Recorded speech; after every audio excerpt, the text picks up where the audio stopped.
Hey, what is up, everybody? And welcome back to Mile Higher Podcast, episode 345. I'm your host, Kendall. I'm Josh. And today we are joined by, again, 2 weeks in a row, Tom is joining us. Welcome back, Tom. And then, of course, our man, Ian. Hello. We always love having Tom on the show, too. It's super fun. Janelle, actually, she was going to be here today, but last minute, her mom's having some big surgery today, and it ended sooner than they had thought, so she had to go pick her up. So she's not joining us, but she does miss all of you guys. She was very bummed to miss last week as well. But yeah, we've got the dream team here today. So we're looking forward to getting into this one, although it is totally insane and also very, very sad. Probably one of the more disturbing cases. Very. And insane in the aspect of we're dealing with a very evil individual here, Die-Zen Hossencofft, which we'll find out later on is probably not his real name. No, isn't his real name. We know it's not. But we've got this guy. He is a complete con man, and he's tricking women. He's a womanizer. He's a misogynist. He's just a horrible piece of shit human being. A liar. A cheater. In the most insane ways you could think of. Mm-hmm. At one point, he goes around convincing people that he's a 400-year-old alien. Yeah.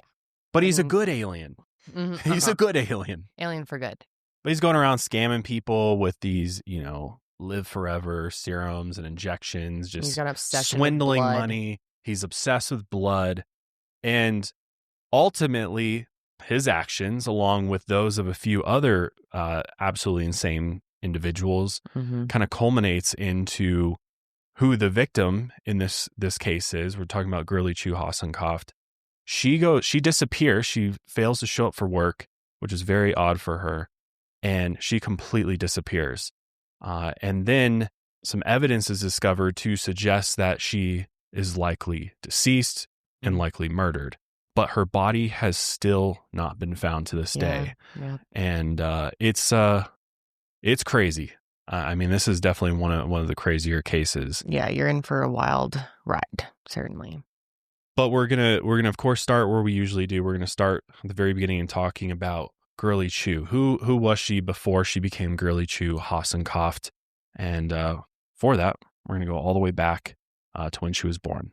So Girly Chew was born on August 27th, 1963, and she was raised in Penang, which is Malaysia's island state. Her parents, Chu Shing Kang and Margaret Chin Jiok Wan, gave her a very loving and supportive childhood, and their home was, quote, the center of her universe.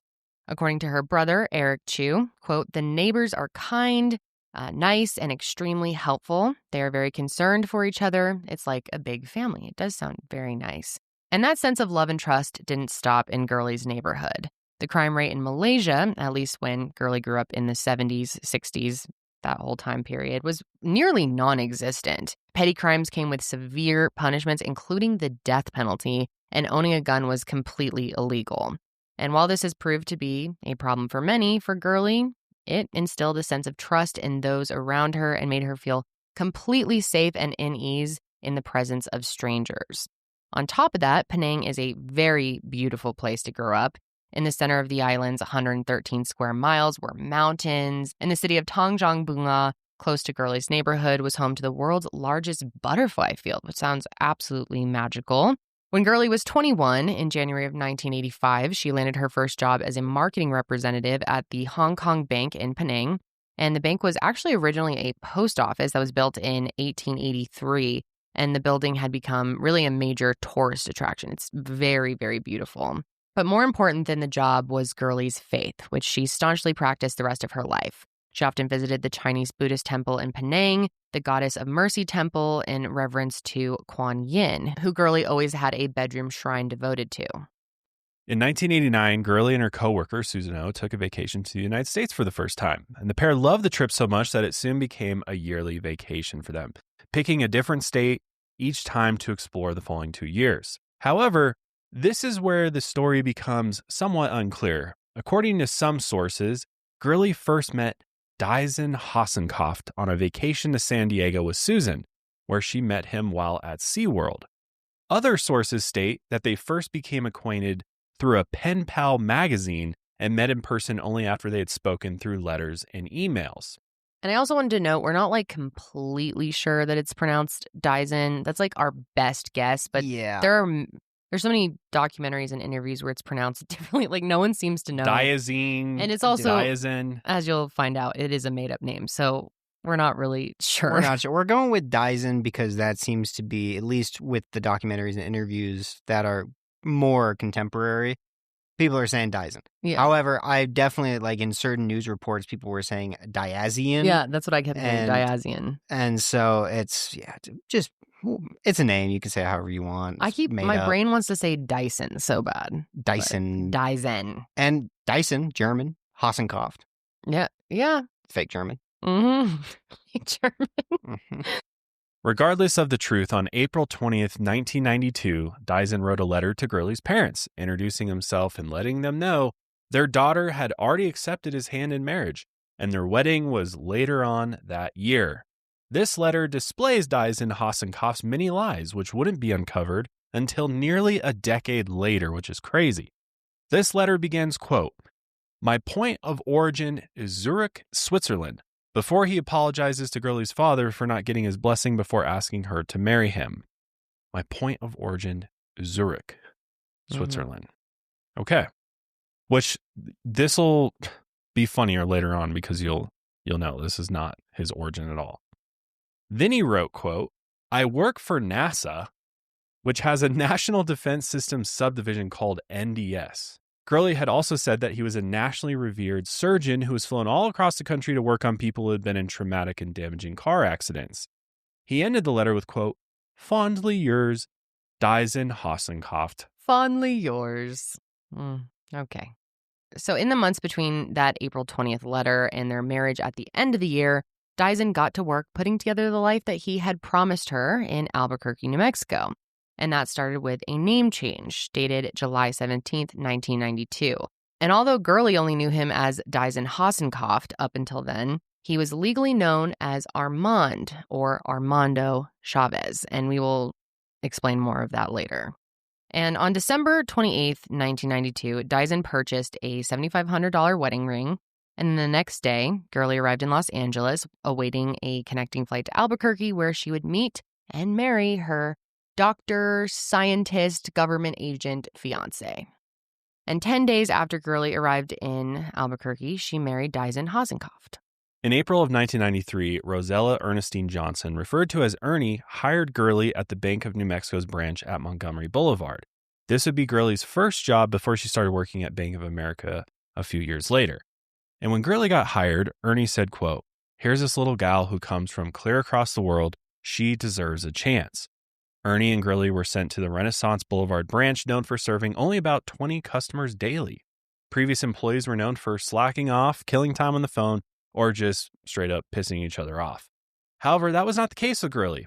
According to Ernie, quote, "She was always immaculate. The way she carried herself, always so neatly dressed, her hair, everything was perfection. You could have put an old sack on her, and she still would have looked cute. She was just so perfect." She really is, beautiful, but also just cute. I think that's a good way to describe her. Within only a week of meeting, Girly wanted to learn how to make New Mexican food, and Ernie showed her how to make pozole, green chili, and her favorite, pico de gallo. Girly told Ernie about how beautiful Malaysia was and how they needed to take a trip there soon. Ernie laughed it off, but told her they should make some trips to places in New Mexico like Taos, which is on my list of places to visit as well. Looks like a cool spot. It is really, really, really cool. And you can get some really good hot chocolate. They call it drinking chocolate, but it's really good. Ooh, I need to try that. That sounds amazing. It's it's just like that much. Like it's such a tiny amount, but you sip on it. I think you've told me about this. I'd probably have because I love chocolate. I'm a big fan. And you go to New Mexico quite a bit. I do. Yes. I love New Mexico. Crazy place, though. Yeah, as we've seen in other episodes as well. But Ernie asked Girly why her husband didn't want to take her around the state. And Girly explained that he didn't like to get out much and didn't want to show her around. While Girly and Diazien would spend many holiday dinners with Ernie and her husband, under the surface, she was starting to doubt the man she had married. While she didn't say these doubts explicitly to Ernie, Girly began to worry that Diazien wasn't the man that he claimed to be. The most personal part of her marriage that Girly shared with Ernie was that Diazien wanted children, but Girly couldn't conceive. Ernie tried to convince her that adoption, is a good option, but Girly never really pushed it. Girly and Diazien also got close with her next-door neighbor, Pedro Tirado, who was in his 70s and had retired from being an agronomist for the U.S. government. And Pedro really liked that Diazien also claimed to be a scientist, and he felt like they would get along since they both had government jobs. They became close with one another in the months leading up to Girly's arrival from Malaysia. Pedro said of Diazien, he was very well dressed, impeccably, personality is how he said it. He wanted to give the best impression. And soon, Diazien went to Pedro's house daily to play dominoes, a tradition that they would continue once Girly Chew and he married. Diazien began telling him strange stories about his past, okay? So according to him, Diazien's first wife and 2 children died in a horrible car accident. He also shared that he had graduated from the University of Japan when he was 12 years old. Very impressive. He was also working with the government on experimental drugs, and the FBI was monitoring him. So obviously, Pedro is thinking this is one interesting cat here. And when Girly began seeking medical attention for her infertility, Diazien told Pedro that he was, quote, the last of the Hossencofts, except for an uncle back in Germany. However, he told Pedro's wife, Luz, a completely different story. According to her, Diazien was raised in Switzerland, and his father was living in New York with 2 daughters. And it was due to these conflicting stories that she just stopped trusting Diazien, especially when he kept telling everyone that he was dying of leukemia, which was something that everyone except for Luz believed. And while Girly attempted to fix her infertility problems, the Hossencofts decided to get a pet, a reddish chow puppy. Those are so cute. I love chows.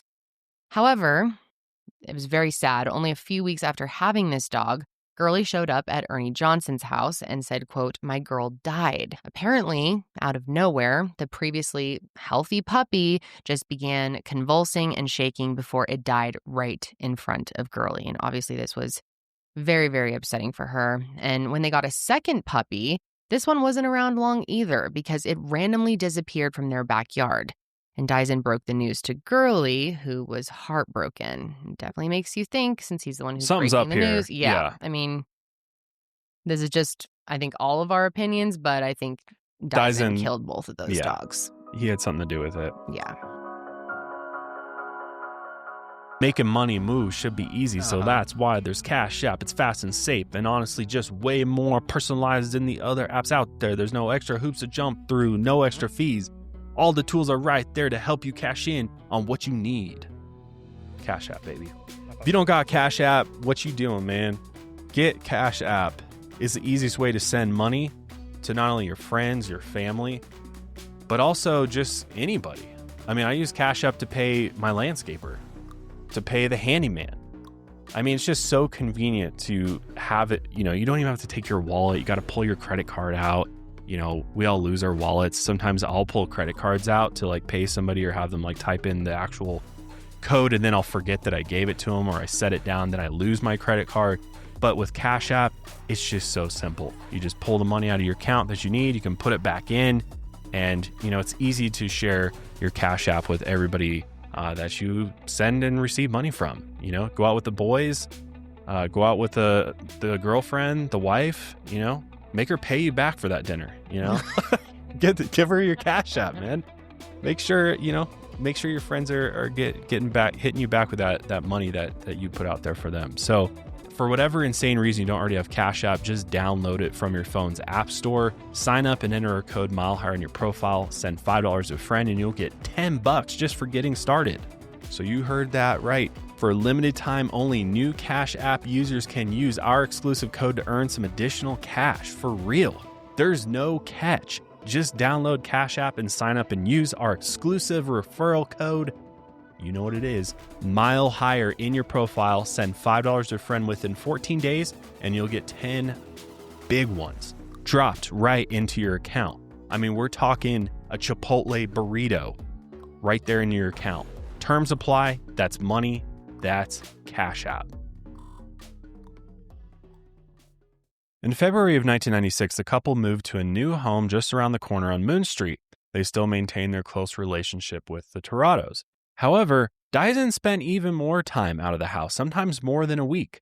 And his excuse for doing this was that he was being rushed to operating rooms across the country, sometimes working over 16 hours on patients who had been through horrific car accidents. And Girly, who still harbored her doubts about Diazien, believed he was traveling to these different hospitals because it seemed like they were financially well off. I mean, Diazien purchased her a green BMW and a Jaguar for himself, both in cold hard cash. While their home wasn't nearly as luxurious as the cars, it had all the items and furniture necessary, for a large home. However, there was one room inside of this house that was off limits to everyone, including Girly. Diazien would spend most of his time at home inside of his secret little room. That is like the biggest red flag ever. Can you imagine when your own wife secret room? You'd be busting the door down. Oh yes, there would be I would take an axe to the door for sure. Like, what do you got in there? Yeah. I mean, you want to come off suspicious and shady? Yeah.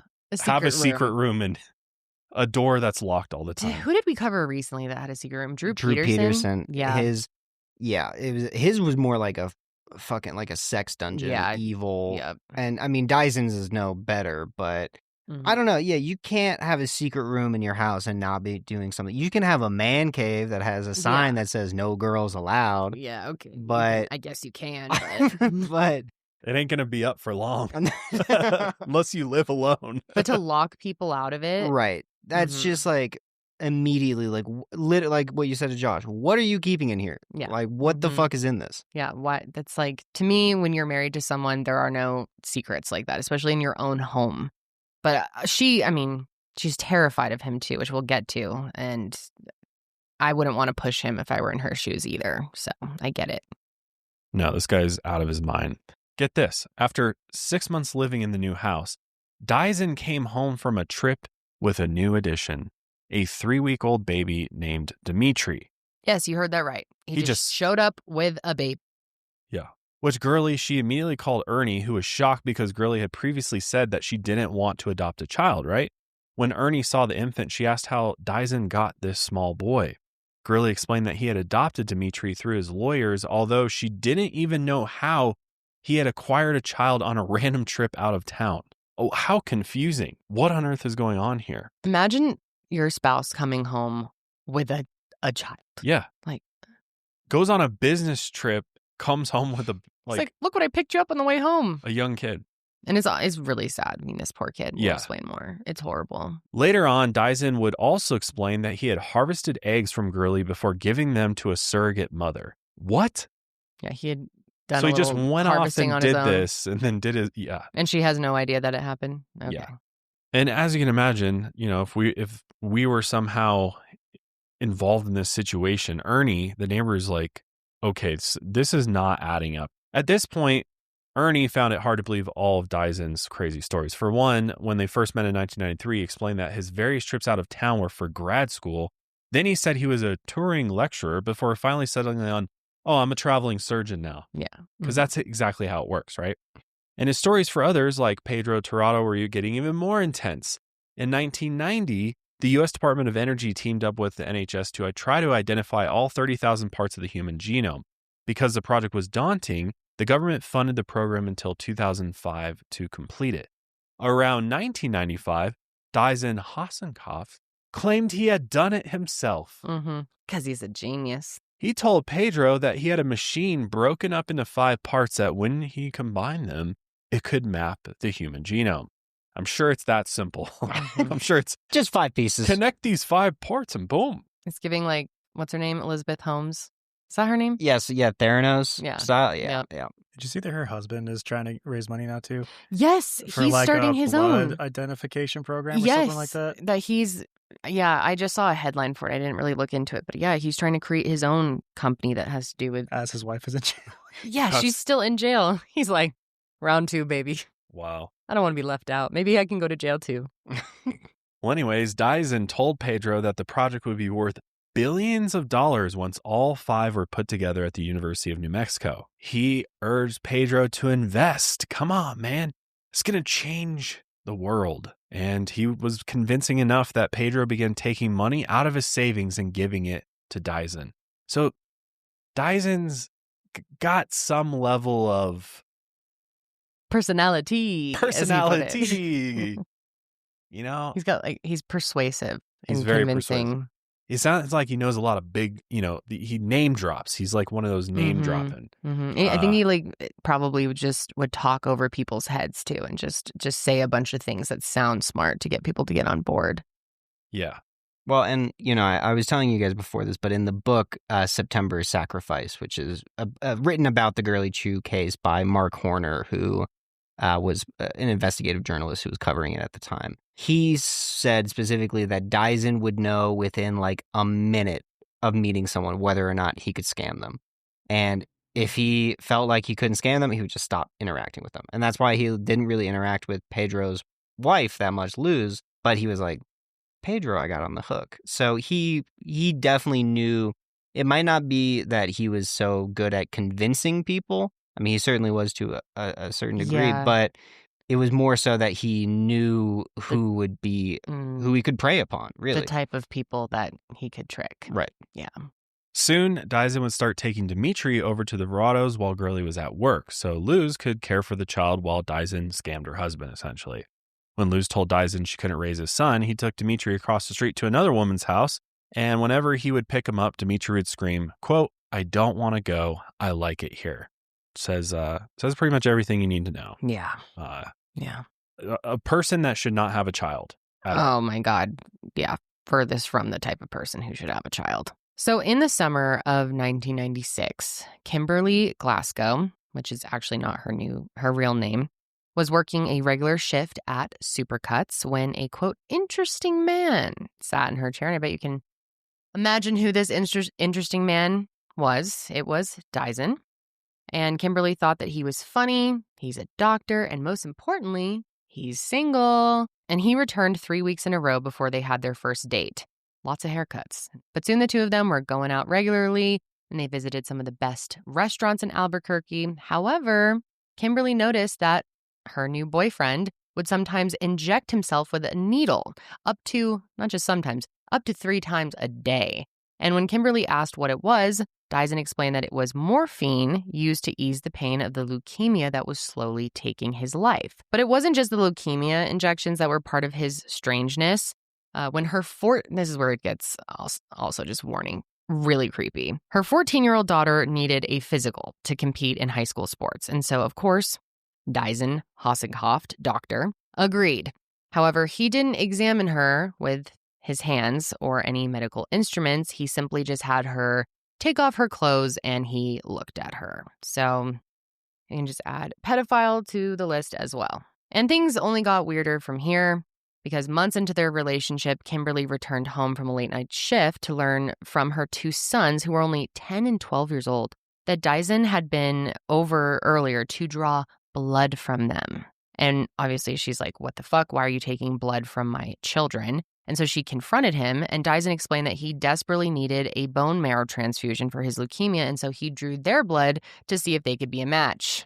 Yeah, totally normal behavior. Which I'm sure that went over real well. Yeah, I'd be like, fuck what? You, I'm calling the police. You fucking psycho. Yeah. What are you doing? Yeah. Well, and you don't have my consent to do that, and my children certainly can't consent to that. No. The hell? And I think this is just the earliest pattern we can see of Diazien using his leukemia to excuse every bizarre action. I mean, it goes on and on and on about him doing something weird as fuck and then being like, oh, I have leukemia. Yeah, and I'm dying, so I'm I dying. had to. Right. Okay. But yeah, things continued to get weirder from there. So once Diazien asked her, would you kill for me? To which Kimberly said, no. And she asked Diazien if he killed her, how he would get rid of her body. Which is, in my opinion, a really bizarre This is just question a weird to ask. conversation. Yeah, it's a weird. Their whole relationship is very strange. So Diazien explained that he would pour acid over her until she, quote, disappeared. And that's something to keep in mind, I guess. So then in 1998, nearly a year after Kimberly started dating Diazien, a woman entered her Supercuts. And Kimberly said, quote, she was real concerned and she looked scared and she was talking real fast. Now, the woman said her name was Girly and that she was married to Diazien. And it's unclear how Girly found out about the affair, but what is clear is she was terrified. More than angry or upset about the affair, she was just scared. And she told Kimberly that he would kill her if he found out that they had met. And that night, Kimberly confronted Diazien and asked him if he was married. And when he still said no, she ended the relationship. And then he said, quote, "So how did you find out that I'm married?" And at first, Kimberly refused to answer the question, but eventually he kept pressing the issue, and she said that someone had called her on the phone. And Diazien only said, quote, "I have a feeling I know who it was." At 5:30 p.m. on January 17th, 1998, Diazien attacked Girly. He had been drinking and held her in a headlock before their tenant, 53-year-old Shelly Abrams, walked into the kitchen. Diazien carried Girly to their bedroom before he knocked their dresser onto her. Shelly called Pedro, who immediately rushed over to the house. But Pedro, who is now 75 years of age and frail, bad asset, he got involved in this. He got in between Diazien and Girly and instructed her to run to his house. According to Pedro, Diazien didn't attack him because, quote, "I was a scientist." When police arrived, Diazien was immediately charged with domestic violence and aggravated battery, but all charges would be dropped in May 1999. It's important to note that Girly didn't leave Diazien immediately after this incident because she still feared him and cared for Demetri's well-being. She was also almost certain that he would kill her if she left, and then there would be no one to protect Demetri, whom she had grown to love as any mother would. So she stayed with Diazien for another year until January 1999, and then she discovered that he had left the door to a secret little room unlocked, and it was here that Girly Chew finally learned about the man she had actually married. If you're a listener of the show, whether it's for a day, a year, a week, you probably have heard us talk about our pets because we love our pets. We have a lot of them. We have 10 at home, and out of those 10, we have 3 meow meows that we absolutely love, don't we? They are our life. Yes, I love them so much. And our meow meows are getting up there in age. They are. Geriatric. Yeah, they're all considered geriatric. Yeah. But, cats live forever, so we're not that, That's true. that concerned. They can live a long time. But one of our cats has been going through some health issues. He's got intestinal disease. Yeah, it's been rough. And so he's not been feeling great, and he's been having issues keeping his food down and diarrhea and all that sort of thing. And, we've been concerned about his kidneys. And so it's something as your cats get older, it's like the number one killer for cats is the kidneys go out. Mm-hmm. And so one thing that has really made us feel a lot better about, our overall care of our cats is the litter that we use.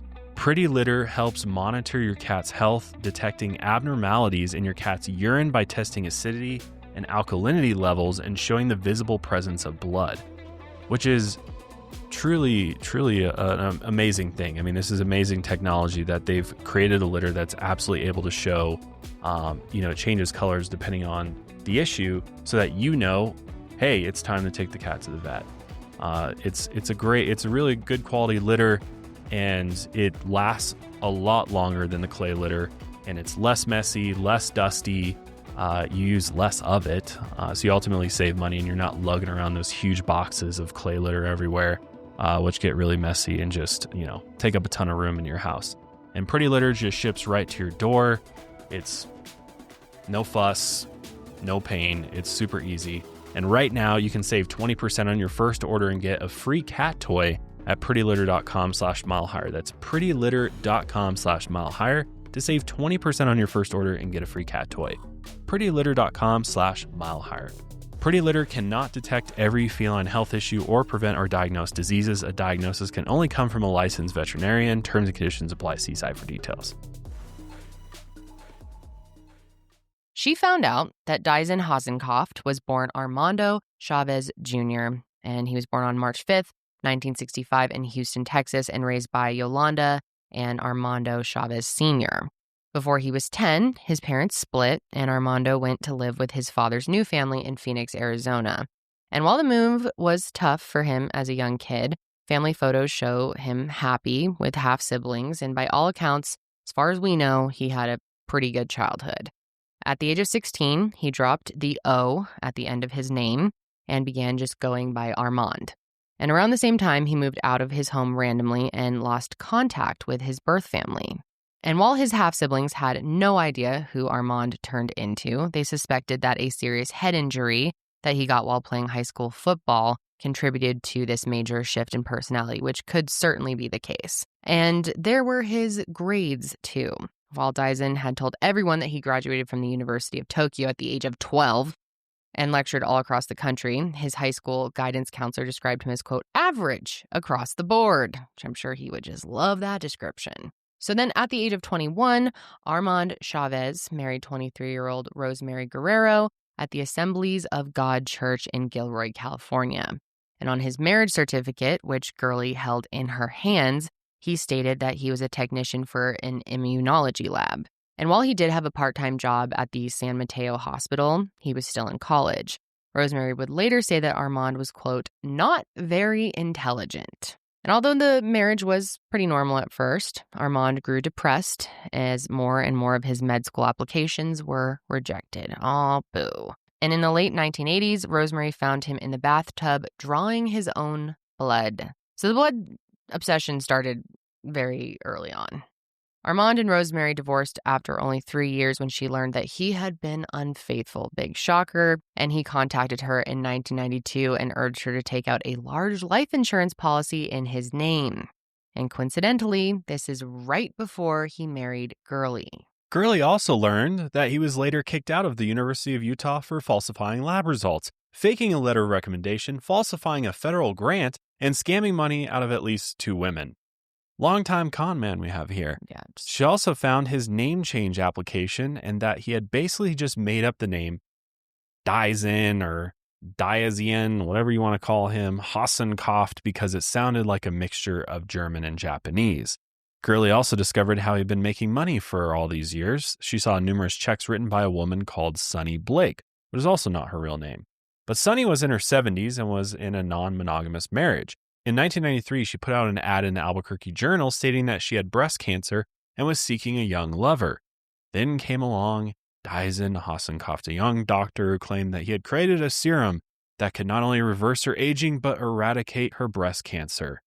Soon, Diazien was charging Sunny nearly $25,000 a month for his bullshit bogus treatment, which was just vitamin B12 shots. She even purchased a second house he had moved in with Girly. Crazy. When Sunny's son learned of this, he took out a restraining order against Diazien before Sunny died on January 27th, 1996 from complications related to her breast cancer. I mean, it's just pure evil it's so to sad. Scam somebody, period.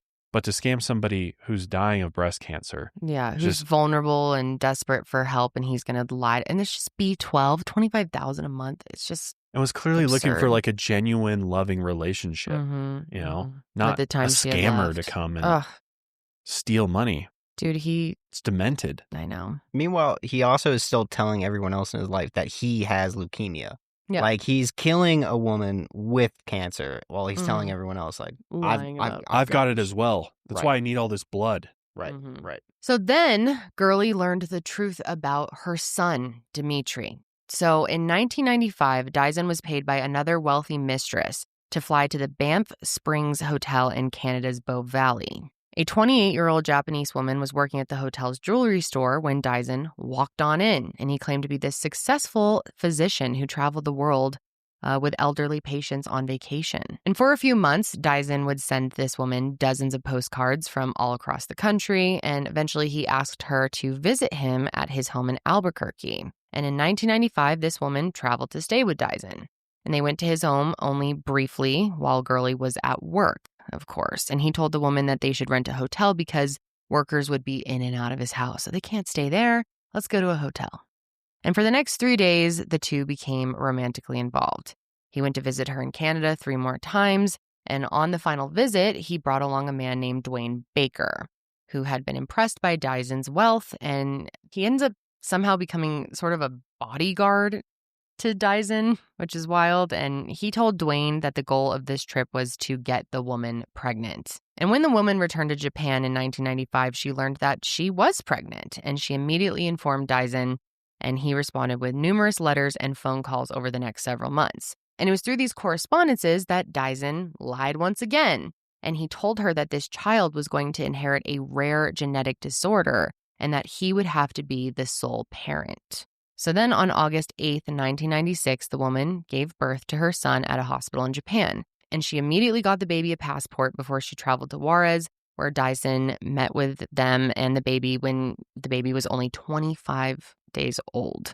And for 3 days, they spoke together in Juarez before the woman finally gave up the baby, fearing his medical condition. She felt ashamed and she never returned to Japan. And actually, her current whereabouts are unknown to this day. I hope she's doing well, because that is very, very traumatic. And meanwhile, Diazien crossed the border and returned to Albuquerque, where he told Girly that they had adopted a baby boy named Demetri. This is all so bizarre. I don't think I've ever heard of something like this happening. I mean, we cover all sorts of bizarre stuff, but not this exactly. Not in this way, yeah. Yeah.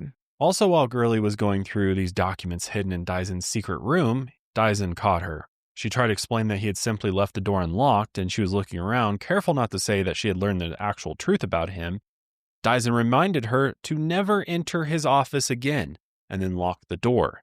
Which, why do you leave the door unlocked if he's got his whole, idiot. All of his crimes and yeah, real history in there? Also, why keep documentation of any of this? Yeah. Yep. Or you'd think he'd have an alarm, he'd have a camera, motion camera in there or something that would. He would now. Yeah, Yeah, he sure definitely would now. Yeah, a while ago. On the evening of January 24th, 1999, Diazien and Girly were in bed watching TV. Girly thought things had returned to normal, and she was hoping for another opportunity to bring the various documents to a divorce lawyer. But then things took an odd turn. Diazien asked Girly to drive to the restaurant in the Hyatt Hotel the next day to pick up a menu for him. He specifically told her to take the highway. Eventually, Girly said yes, and then Diazien got up and said he was going to go grab a glass of juice. Then moments later, an alarm from inside their garage sounded, and Girly got up to investigate. When she entered the garage, she saw Diazien, squatting next to her BMW's right rear tire, and it looked like he was trying to loosen the lug nuts. Most definitely was, in my opinion. She asked him if he was trying to kill her, just straight up. And then for the second time, Diazien attacked her. While he had her pinned to the hood of the car, she was able to reach inside and press the button on her garage door opener. She was then able to flee from Diazien and ran to the Toronto's home again, where they called the police. Once inside their home, Diazien knocked on the door and pushed Pedro against the wall. Luz blocked his way while Girly hid somewhere in the house. Diazien threw several of her dresses on the floor and then left. The police arrived and helped Girly collect her essential documents from their home. They found her box of immigration and health records in the backyard, and Diazien tried to stop them from taking her jewelry box. The next day, Girly filed for a divorce. The documents in Diazien's secret room were held in a safety deposit box at Western Bank, which Diazien wanted to be kept from the divorce proceedings. Girly then moved into an apartment complex only a mile from Diazien's house, but kept the location hidden from everyone, including her best friend, Ernie Johnson.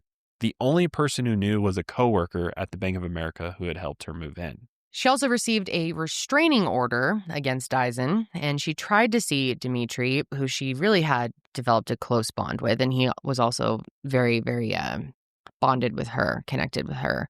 But every phone call with her soon-to-be ex-husband only ended in terrifying threats. So she signed papers on March 27th, 1999, ending her rights to see Demetri. And this was heartbreaking for her. And she was also ordered to pay child support, which was only $100 a month due to her very modest earnings of $19,000 a year. And still, that wasn't enough for Diazien.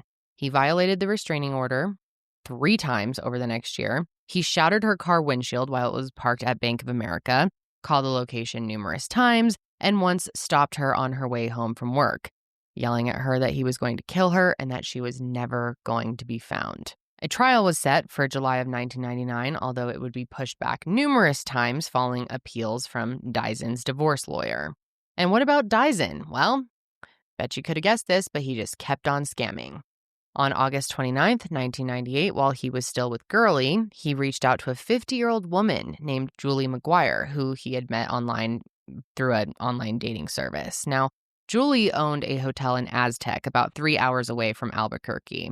And soon after their first correspondence, he visited with Demetri, who met her children at the hotel. And while eating dinner at the hotel, Diazien suggested that he and Julie leave to gamble in southern Colorado. So Julie's kids so that they would watch Demetri, and the two adults left on a short trip. And we're not sure of their exact age, but they were like teenagers. Yeah. I believe according to the book, at least, they were around like early middle school. I mean, early high school, late middle school. So they're teenagers at this point. Still, like, in my opinion, pretty young to just leave your kids so you can go off and gamble. I will say in Julie's defense, I mean, you shouldn't leave your kids to gamble, especially your like barely year-old, not even year-old son. Yeah. But this is like the country. Like Aztec is very rural. So I think to them they're like, well, they're not going to do anything. They're just going to stay in the hotel. Like nothing really I guess so.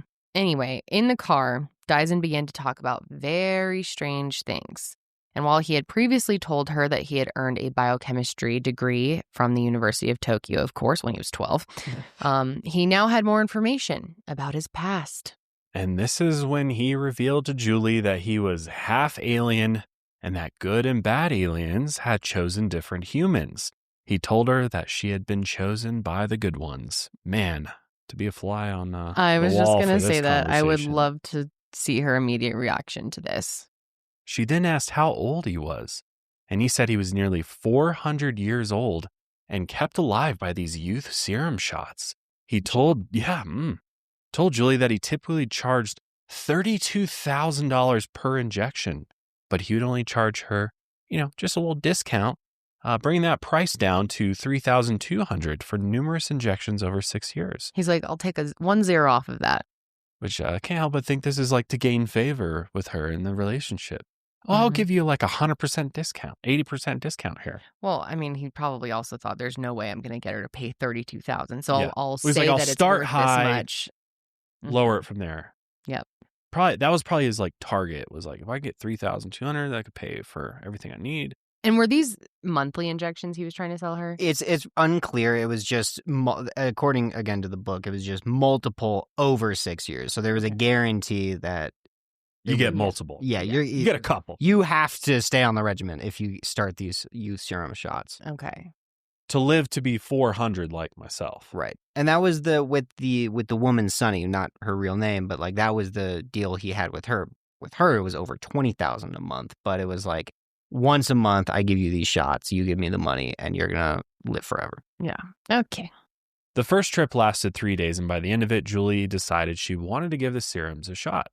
He returned in October and told her that he needed to draw her blood before administering this serum. Of course, he wanted her blood. Yep. However, after those 2 initial trips, Julie stopped hearing from the alien doctor. He reached back out to her in January of 1999.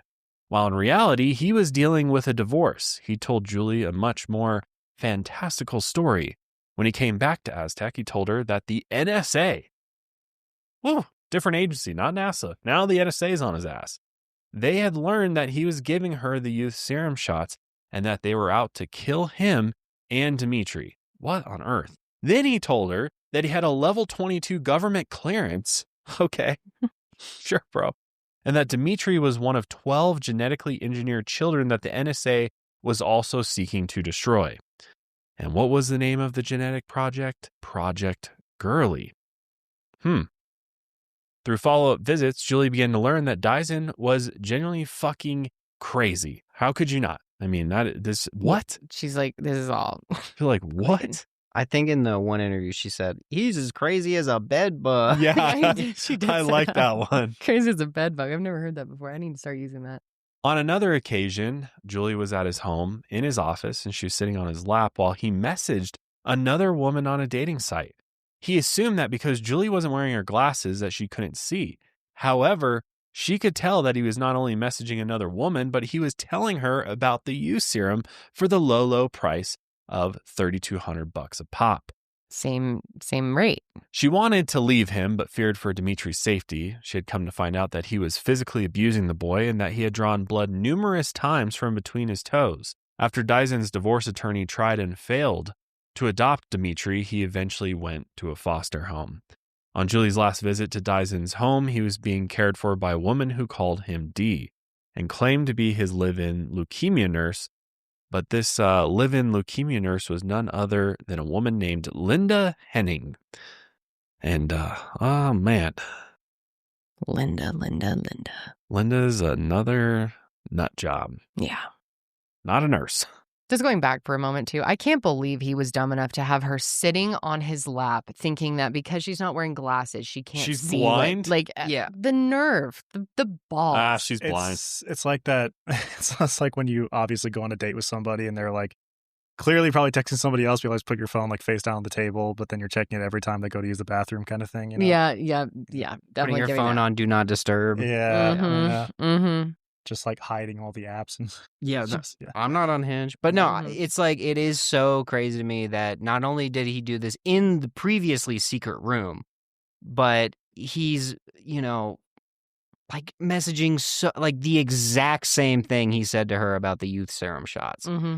Like he has a playbook. He's like, well, if she follows me down this lie rabbit hole, I can take her here and here and here and then get to the $3,200. But if she follows me down these ones, I can get her to the $23,000 ones. Mm-hmm. And how many people do we not even know of that We have no idea. There's like, again, just about any time he went out of town, it was because another wealthy woman somewhere in North America, including Canada, was paying for these shots. Or he was going to try and convince them. Right. Mm-hmm. And God, I wonder if he felt comfortable bringing her into the secret room because she wasn't wearing her glasses. I think that's part of it. I also think at this point, this is post Girly discovering everything. He had taken most of the sensitive information and put it away at the safety deposit box. So now it's not as like salacious. It's not as like he doesn't have his real identity card sitting on the fucking desk. Yeah. So anyway, back to Linda. So Linda Henning was born in Hollywood on October 10th, 1953, and she grew up in San Fernando. And her mother said, quote, "If a boyfriend told her the moon was made of green cheese, she would believe it." And in 1995, Linda met a wealthy investment banker named Steve Zachary, and she tried to get him to invest in her lingerie company. And Steve was immediately smitten with Linda. He's like, "Ooh, lingerie company."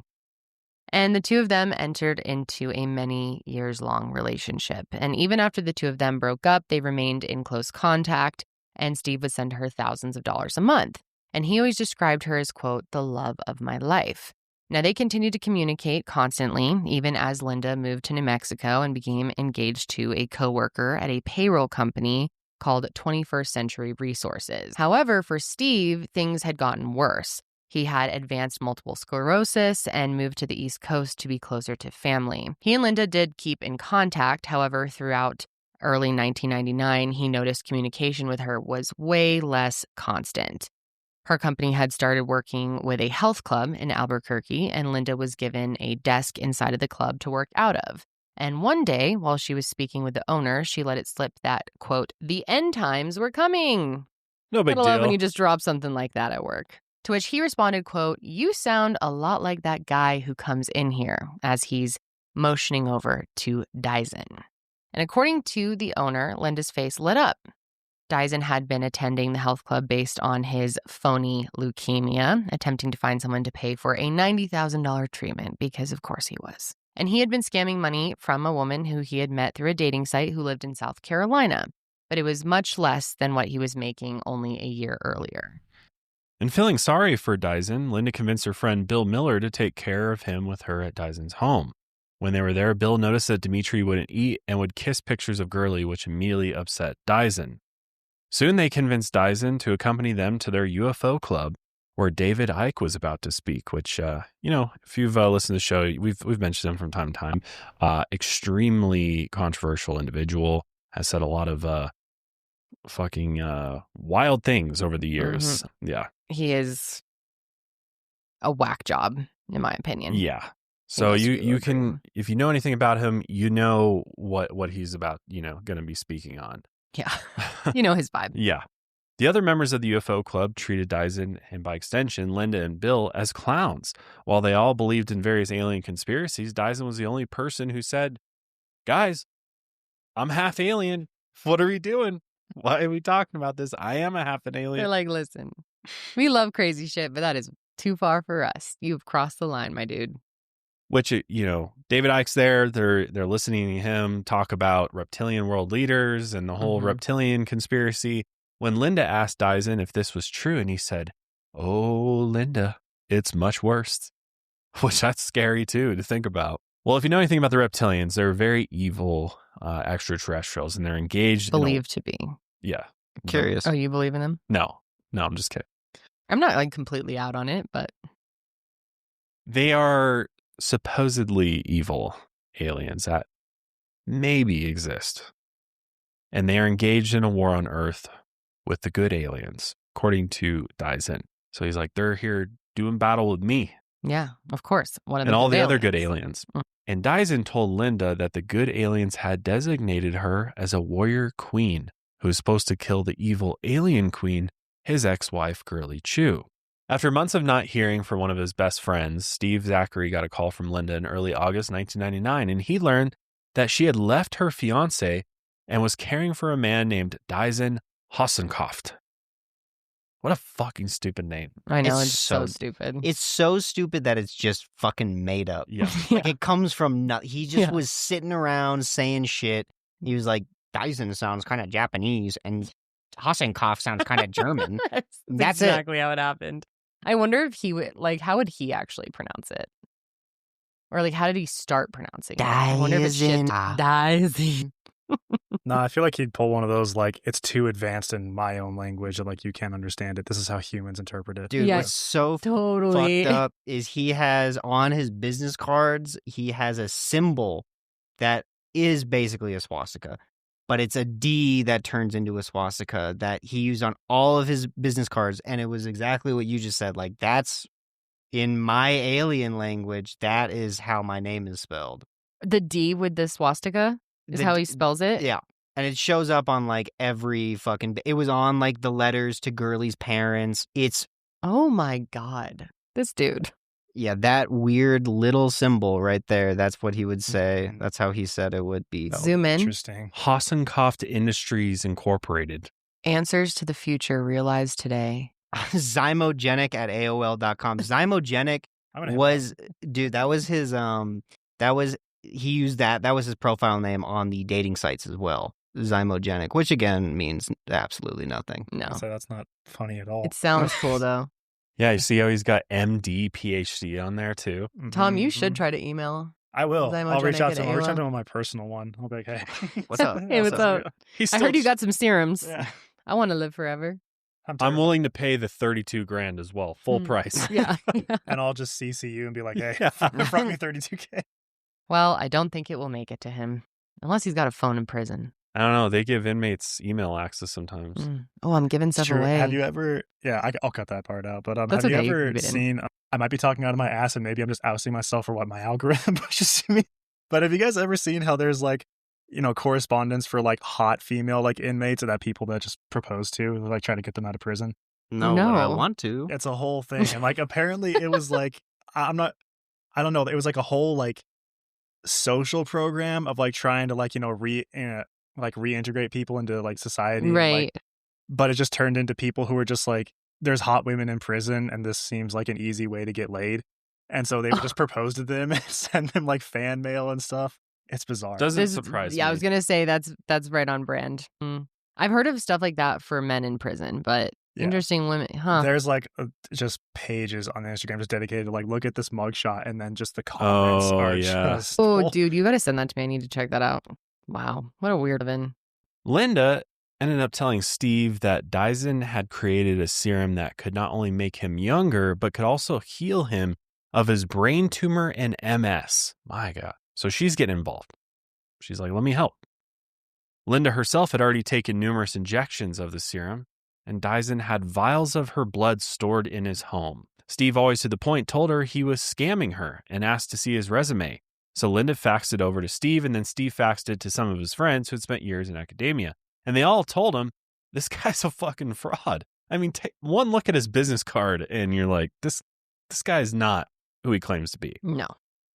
When he told Linda, she, quote, went berserk and used language that I have never heard from her. All of a sudden, I had a torrential flow of faxes coming my way, warning me that the end of the world was coming. Stuff about cryogenic containers, reptilians, and robots attacking. Now worried for Linda, Steve hired a private investigator to follow her and Diazien to figure out who this guy really was. On August 27th, 1999, Girly's birthday, Linda, Bill, and Diazien took Demetri fishing before handing him off to his adoptive family. The social worker assigned to the case, Vonda Cheshire, went to his home to transport Demetri and noticed a revolver out in the open. She asked if Diazien planned to kill himself, as he was acting really upset about giving up his child. After the encounter, Vonda called 911, which forced Police Sergeant Ade to check on Diazien. He forced Diazien to give all of his weapons to a neighbor before he asked, quote, "By the way, where's your wife?" Diazien responded, quote, "She's dead." Meanwhile, on her birthday, Girly was at the FBI headquarters in Albuquerque because of Vonda's call to 911. They were investigating whether Demetri was kidnapped as an infant. And Girly then completely revealed everything to them about Diazien, his infidelity, his lies, and that she was worried that he was going to kill her. And later, while out to dinner, Vonda began telling her husband how strange Diazien was and how she was worried for his ex-wife. Then she heard someone say, quote, "You shouldn't tell such stories." It was Diazien sitting in a booth with Linda Henning. They just happened to be there, right? Yeah. I don't think so. Can we just talk about how much of a fucking like movie this whole story is? I know, right? Where it's like there's really the is. secret room, then he's like goes to prison and she goes and investigates it, and then he happens to come back home and like catches her at the right time. Yep. It's like a jump scare moment. I and know. then we have like the secret agent cool shit where he's like, you shouldn't say things like that. He's sitting in the booth next to them. Mm-hmm. Right? Like, It just happens. It really does play out like a movie. But obviously, he's like stalking them. Yeah. And listening to their conversation. He's such a creepy fuck. But then in the days after, Linda Henning came into Girly's Bank of America branch and spoke with her about opening an account. On September 8th, 1999, Girly contacted the agent at the FBI that she previously had spoken with. Nothing more had happened since they last spoke, but she just had this uneasy feeling that Diazien was going to kill her. And then on September 9th, 1999, Diazien enters this specialty store called World of Knives. And of all the things in there, he ends up purchasing a ninja sword. Which leads us to September 10th, 8 a.m. Kathy Semansky, vice president at Girly's Bank of America location, walked into the branch to start the day. However, a representative named Terry Gruen stopped her on the way in. She said a man had called them and asked if they had seen Girly. Then a few minutes later, the man called back. It was the husband of Ernie Johnson, who told Kathy that Girly did not answer the phone the night before, and it was the first time since she left Diazien that she hadn't answered. Kathy immediately called the police. Jesse Grove, Girly's coworker who helped her move, and the only person who knew where she lived, drove to her apartment. However, it seemed as though the police didn't take the call seriously at first and didn't advise officers to check Girly's apartment until Kathy made the fourth call to 911. Jesse, when he got to the apartment complex, entered Girly's unit with the property manager who hadn't reported hearing strange noises from the previous night. And Girly's apartment looked pretty normal too. The bed was made and her private shrine to Kuan Yin was undisturbed. They only noticed 3 bleach stains on her carpeted living room floor. The largest was the size of a basketball and the smallest was the size of a grapefruit. Then at 9:45 a.m., Officer Portwine pulled into the apartment complex when dispatch told him to cancel. Luckily, this officer decided to check the apartment anyhow, just, to be safe. And he went into the apartment and he also observed the bleach stains. But more importantly, he noticed tiny blood stains on the carpet near the couch. Then at 10:23, Sergeant Ade was again dispatched to Diazien's home. He arrived to find out that he had completely moved out and packed up a moving truck the previous Wednesday. The neighbors who took the weapons had returned them since he was said to, he told them, "I'm moving out of town, so I need those. I'm going to take those with me." However, other neighbors told Sergeant Ade that a gold Honda Accord swerved into Diazien's driveway in the middle of the night and outwalked Diazien in black face paint and all black clothes, and the car matched that of another person of interest, none other than Linda Henning. Then at 10:30, state highway worker Raymond Gabaldon discovered a gray-colored blanket on the side of the road, and he was over 120 miles away from Albuquerque. And when he went to move the blanket, he learned it was a tarp stained with blood. And initially, he wasn't all that alarmed since, there's lots of elk and deer hunting in this region, and so it's probably pretty common to find tarps coming off of trucks and whatnot out on the side of the highway. Just a few feet away, he found a small girl's top, shorts, and blood-stained underwear. Raymond realized that since it had rained the night before, the tarp had to have been placed there in the morning as it was dry. Raymond also located duct tape near the clothes that was folded into a figure 8 to be used as handcuffs. hairs on the duct tape would later test positive as Girly Chew's. Then at noon, 40-year-old bicyclist named Stephen Knight Williamson found Girly's wallet on Tramway Boulevard in Albuquerque. He kept the wallet in the car until he learned on the news that night that Girly was missing. So police began casing Girly's apartment. For one, the bleach stains had this reddish-brown tint to them. However, they couldn't collect those spots for DNA. The small blood spot was cut out from the carpet and brought in for forensics. I believe they did do luminol testing too. Yeah. So they were able to, find additional blood spatter to cut samples of. Mm-hmm. And they also discovered several cat hairs in addition to natural and dyed deer hairs. And Girly had no cats, and deer hairs, which I didn't know this, are actually used in fly fishing. But police were able to locate Linda Henning only 3 days after Girly went missing. And at first, they were worried that she was in danger since she had been close to Die-Zen in the weeks leading up to Girly's disappearance. And while she cooperated in the first interview, she stopped going to work and returning their calls, which cast suspicion on her. Did you wash your breakfast off? Most of the time I wash it myself. I try to keep the clothes clean. When was the last time you cleaned it? Let's see, I finally need the car. Sorry. She gives a good interview with the police. Seems very forthcoming, doesn't seem nervous or upset, very chatty, but police aren't so sure of her story. How often did he talk to his wife? And when he did talk to him, how did he talk to him? He said, well, they lived separate lives.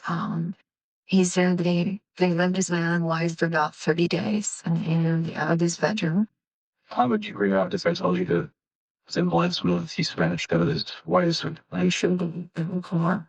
So, and the never heard he stole very heavy. So, he never raised his voice. He always a gentleman. I wouldn't believe it. Notice how she's looking away from the detective. She's looking off to the side. Not sketchy at all. And trying to just sound so unbothered. And, of course, it's, Saturday? Just recently, well, and it's so obvious. Convenient that Saturday would have been the day after, Girly disappeared. Yeah. And she's like, no, just casually. I just do it all the time. I love a clean car. I love cleaning my car. Sure, Linda. Okay. So when Bill Miller was taken in for questioning, he appeared normal for a while. That was until police left him alone in the interrogation room, and he tried to eat a business card for a local psychic. I think that's the first time I've heard of that, right in the interrogation room. I'm sure it's happened many times. But it's so awesome. It's also, it's funny. It's like when I found out, because at first it's like in the documentaries, they say he just ate evidence. But then you find out it was for a local psychic. Why did he think that was going to matter? I know. I was curious about that too. Maybe there's something we don't know or something he hid. What I think is a possibility is that maybe he went to the psychic after everything went down to see okay, how good is she? If anyone were to actually ask her about it, how close would she have gotten to what actually happened to Girly? Or maybe he revealed things to the psychic that if they went and talked to her. Right. That makes more sense. Or maybe because they're fucking crazy, he thought that by eating the card, he'd have a direct link to the psychic. Ooh, that's a theory, Tom. I like that theory. Yeah, he's like, I'm channeling into her brain, eating the card. Anyway, so he is a dumb fuck, and he was arrested and charged with destruction of evidence while they looked for a connection to his role in Girly's disappearance. However, the question still remained, where the fuck is Die-Zen? So on the day of Girly's disappearance, a woman flew in from South Carolina, and she was engaged to Diazien Hossencofft, and they went back to live together in her home. Then the police received a call from a neighbor who had seen Diazien the night before Girly was reported missing. She said that Diazien had made a threatening phone call to her. However, that gave police his current phone number, and investigators could easily track Diazen's location to a neighborhood in South Carolina. And police arrested him on September 22nd, 1999, and he was charged with making threatening phone calls across state lines while a grand jury was convened to determine Bill and Linda's role in the disappearance. And during the grand jury, Linda explicitly stated that she had never met Girly, even though prosecutors knew that she had seen Girly at her place of work to open an account. So Linda was arrested at a nearby hotel on October 29th, 1999, and charged with perjury. And then during a subsequent search warrant executed on Linda's home, they discovered the ninja sword Die-Zen had purchased on September 9th, hidden inside the walls of her garage. And we're not completely sure on that. Some sources do say the attic. Pretty sure it's the garage walls. That's according, that's again according to Mark Horner. So the journalist who was covering this most closely at the time. Yeah, I think he would know best for sure. And they also found that Linda owned 6 cats, which I do love cats, but 6, that is a lot of cats. But anyway, the blade of the sword had been cleaned, while the hilt still had a few tiny blood stains, which is so disturbing thinking about if they really used a sword. It's so sad because Girly, she just seemed like people loved her. She seemed so kind and like free-spirited and happy and just sweet. And thinking about what the end of her life was probably like is just, it's horrifying. I mean, it's crazy that the only person who literally has a bad word about her is Diazien, the man who, of course, and that should just go to show, like, the most evil guy in the world is the only person who disliked this really wonderful person. Yeah. She really seemed to be just heartbreaking. Then there was a significant break in the case, though. The bloodstains on the carpet in Girly's home tested positive as Linda's, as did the blood-stained underwear that was found in the tarp. And one of the hairs found in Girly's house wasn't cat or deer hair. It belonged to Diazien. In January of 2002, in preparation for the trial, Diazien took a plea deal to avoid the death penalty. He was given a life sentence plus 60 years if he provided information to the prosecution, as well as revealing the location of Girly's body. However, Linda, who maintained her innocence, pleaded not guilty and retained lawyers paid for by her friend Steve Zachary. Linda was charged with first-degree murder, kidnapping, conspiracy to commit kidnapping, perjury, criminal solicitation, and tampering with evidence. The prosecution believed that Linda killed Girly for Diazien with the ninja sword. However, they were unable to link Bill Miller to the murder, even though Bill was a known fly fisherman. He was given 5 years probation for eating the business card, although that would eventually be cleared. The prosecution believed that during the struggle, Girly, who had been taking self-defense lessons, fought back for her life against Linda and caused her to bleed on the carpet. After that, Diazien went to the apartment to clean up the scene and eventually get rid of her body. The prosecution also had evidence that Linda may have eaten some of Girly's body for an alien ritual. However, they decided not to use this in court, which this came from a conversation that was overheard. Yes, it ended up that it was not admissible, and so it also, like we were discussing before, part of the conversation was that that's why they're not going to find the body was because Linda ate it. But really, they couldn't find anything past this recorded phone conversation to prove that cannibalism took place. And this could just be a complete fabricated story. Exactly. To try to maybe pin things on somebody or, make Linda the fall person potentially. Yeah. Although I wouldn't be totally shocked. No, I mean, nothing. Wouldn't pass these people, Yeah, put anything past these people. So the defense only had one way out, a testimony from Diazien in which he stated that Linda was not involved. However, for over 90 minutes while on the stand, Diazien went on this tirade about how Girly deserved to die a, quote, painful death, and that she was, quote, like a frightened rabbit in a field. And we actually have some clips from the testimony. It is so disturbing, you guys. The way he speaks as if he's so proud of himself, too, is so disturbing. Like, he doesn't give a damn. He has no feelings. Well, and it's so fucked up that it's like he's supposed to be taking this stand. Like, yes, the defense called him to clear Linda, but he's really just using it as an excuse to be like, look how much of a fucking genius I am. Exactly. Like, here's my moment of fame. Right. Literally. My moment to shine. Freak. All right. Take a look, guys. Actually is an evil person. And I've never experienced that before. I hope I never have to again. It was a flawless plan. I mean, actually, if it wasn't flawless, you would have solved the murder by now. 3 years down the line, you still don't know what happened. He talked in a way it was almost like some evil cartoon character. When you decide you're going to commit murder, you decide that you're going to trade your life for theirs. I did that. Part of it, I think, was an act. Don't decide. But he was also a pretty despicable human being. The plan was that she would be murdered, that she would be abducted. Hopefully, she suffered the most excruciating pain known to mankind, was what I Part was. of that may have been an act because they adjust to whatever environment they're in and make you believe whatever you want them to believe. I think what he was doing there is trying to get Henning off and acting as evil as he could, although in ways you could tell it probably wasn't all that hard of an act for him because he appeared to be a real evil person. He orchestrated this totally unnecessary killing of this woman because she didn't do what he wanted. That she is dead, that she is killed, that she might be murdered, so what? I mean, who cares? I don't. To this day, I have no remorse, no pity, no sorrow.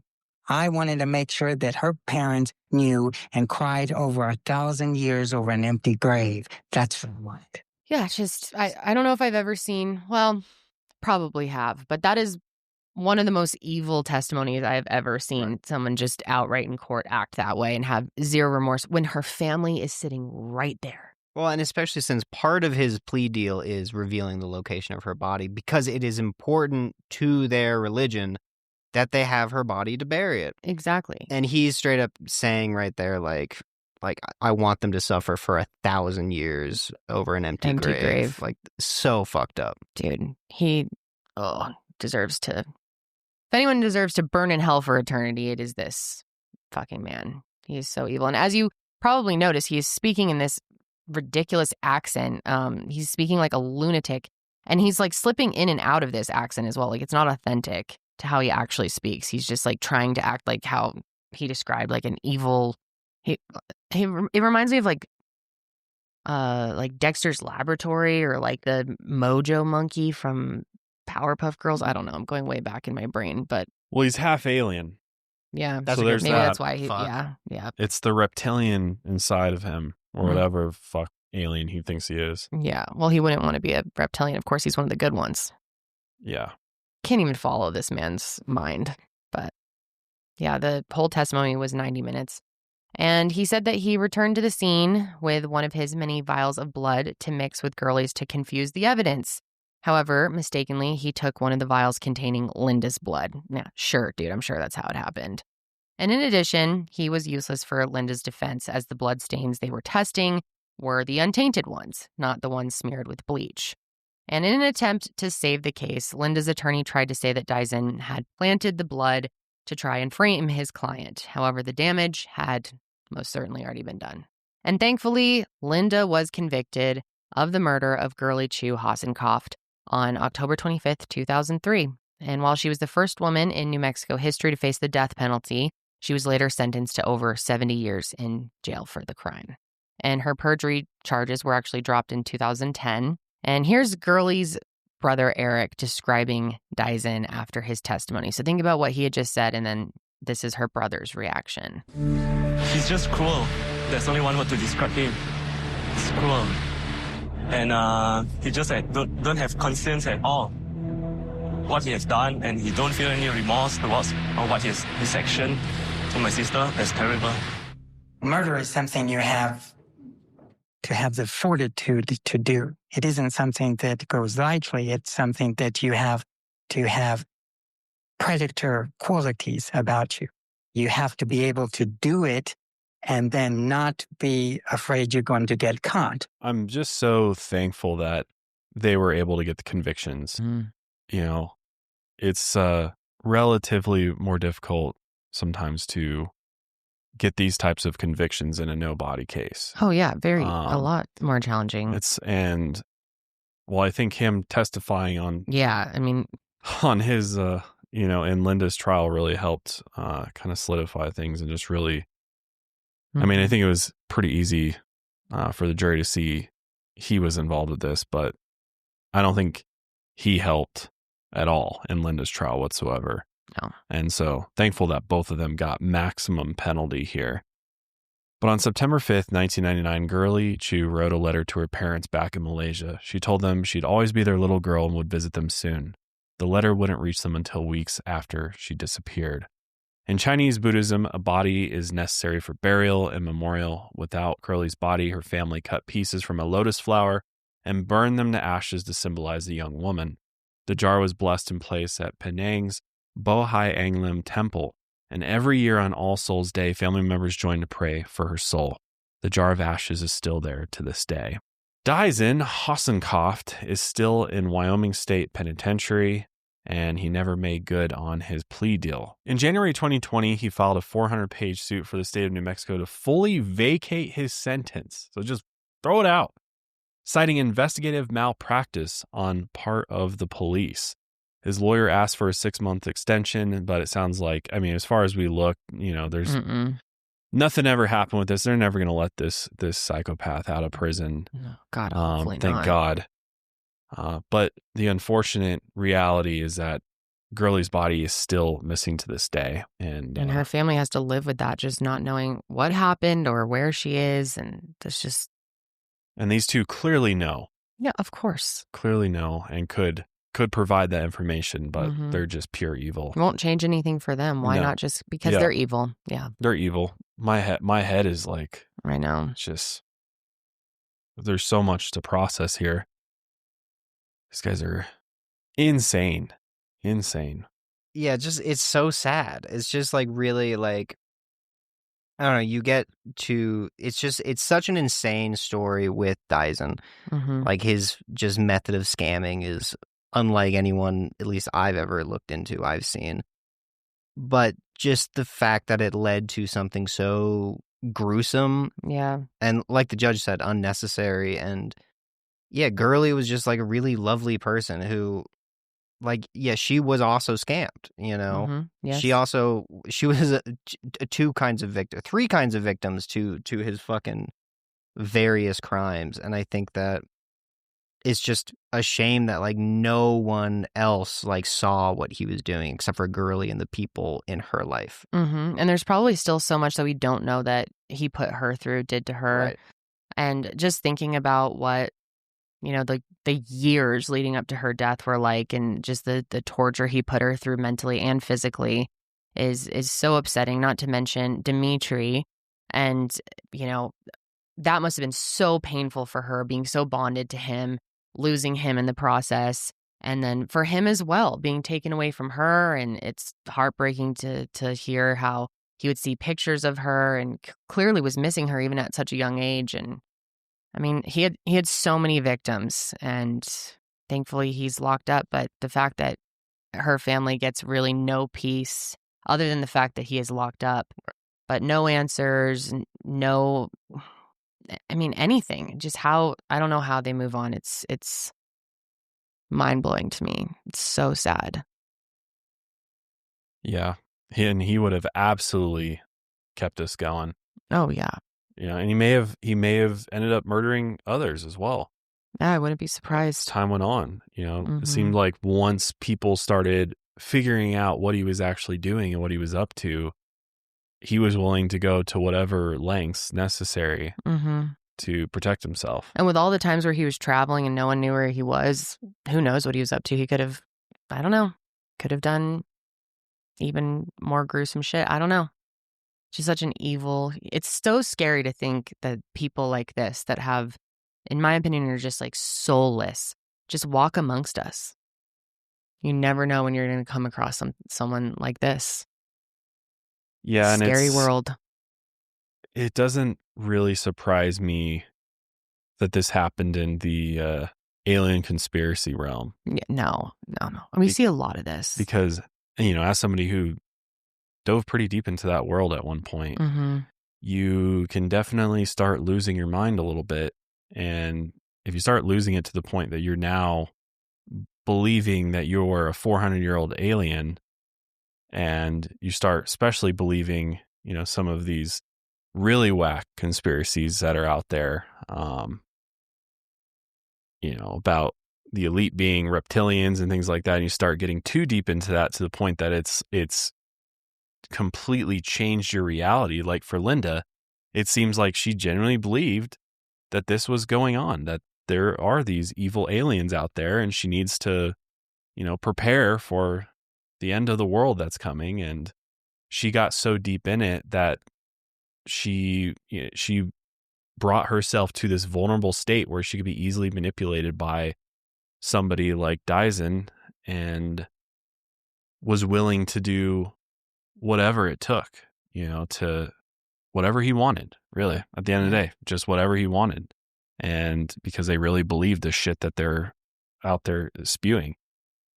And I think my analysis is that if you go all the way back to the beginning with Diazien or Armando, he's just a con man. He's just a fucking con man at his core. Yeah. And that started way, way back then in the beginning of his life. And maybe that, that brain injury or that, traumatic injury Head from injury, sports or yeah. something. We don't know if it was a TBI. Yeah. It sounds like from what his family's describing, that's what they I mean, think. he could have just had a concussion or something. Maybe not have been that serious, but that's when they saw this massive shift in him. But yeah, it's possible that could be part of it as well. But that's crazy to think about too. Like, if that didn't happen to him, would any of this have happened?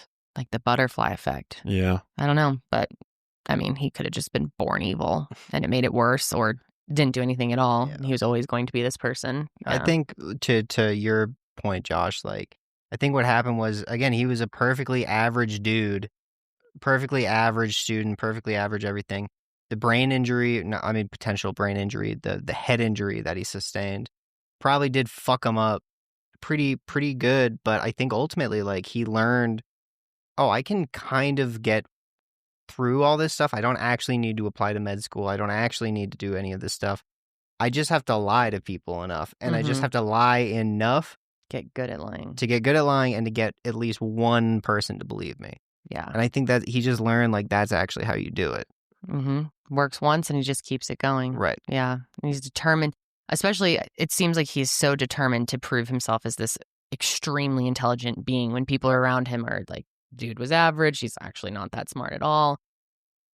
Yeah. Well, when he's selective about who his victims are, and he's creating the pool for his crimes, it's boosting his ego and giving him this false sense of security, because he continues to get away with it over and over and over again. And I think he just I'm invincible. He got so confident, because even on the stand, I mean, he's clearly like, I'm still smarter than all of you, because you guys haven't figured out what even happened. Yeah, I don't know if we played about what happened. Did we play that clip? Yeah, I'm we not did. sure, of him saying that you guys haven't figured it out by now. Yeah, we did. Okay, sorry, I couldn't remember if we had played that one, but that blew my mind. Yeah, I mean, whenever perpetrators say something like this, I'm like, you just think you're smarter than everybody, and you're proud of yourself, and you like to be this evil villain that you've painted yourself as, and who you've become. That's really what it's all about. It's just he's an egotistical fucking psychopath that doesn't care about anybody, Linda included. He only cares about himself. And he clearly didn't care about Girly whatsoever. No. He was just using people to, in his mind, take the easy route. He's like, I'll just fool all these suckers and get what I want in the end. Yeah. If you look at patterns with other con men and women, I mean, it's the same thing you see over and over again. The more they do it, the more confident they become in it. Yeah. But the more confident they become, then start fucking up. The mistakes come. And even then, just based on the way the scene was cleaned up, he thought he had everything covered. All the forensics were all covered up, and he thought through everything. And to an extent, he did, but somewhat. He's not this super intelligent alien being that he really thinks he is, and he's really dude's just an idiot, piece of shit, grifter. Yeah, grifter. So it's not exactly difficult to dispose of a body in rural New Mexico. Yeah, that is true. The amount of unmapped land out there and the amount of predation. It's not like this. It's not a high indicator of super genius plan of this. Yeah, no, it's fairly easy. Yeah, he's I'm glad. I'm glad he's in prison, and I hope it's a horrible place for him. Can't imagine walking around saying I'm a 400-year-old alien goes over well in the federal penitentiary. But I don't know. I could see him conning people there too, and getting people to believe him. He's making serums in prison. At the end of the day, whatever situation he's in, whatever his life is like now, is nowhere near the pain and suffering I know Girly went through. And like, part of me wants to be like, I really hope that whatever happened, it was quick and as painless as possible. But I know it had to have. Well, I mean, based horrible. on the evidence, there was a physical fight. That was and what he said. Hopefully she right. experienced the most pain humanly possible. Whatever dumb shit he said, it's just, God, thinking about the end of her life is just so devastating. Yeah, poor Demetri too. And yeah, there's like information out there about him. We don't want to put out anything about his, current life, but from what we know, he's alive. And that's all we'll share. But many victims. Yeah, it's just a a rough horrible one. Rough one. Definitely. We want to hear what you all think. I'm sure you have a lot of thoughts, so let us know, and we will catch you next week. But until then, keep on taking your mind a mile higher.